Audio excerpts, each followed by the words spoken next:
বন্ধুরা দেখো, আজকে এই যে সর্ষের ফুল তুলতে চলে এসেছি। এই সর্ষের ফুল দিয়ে আমি পকোড়া করে তোমাদের দেখাবো। এই সর্ষের ফুল আমাদের হাড়ের জন্য খুবই উপকারী। আমি এই যে সর্ষের ফুল তুলে নিয়ে চলে এসেছি।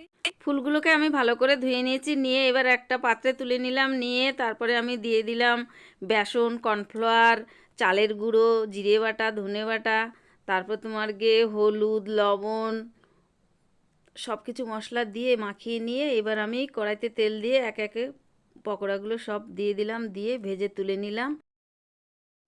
এই যে তোমাদের দাদাকে দিচ্ছি। আচ্ছা তোমরা খাও তো। খুব ভালো হয়েছে, fine fine. Good night. Good night. খাবার খুব আরাম, খুব মজা, বহুত মজা হয়, বড়িয়া মজা। কেউ খাচ্ছি কিন্তু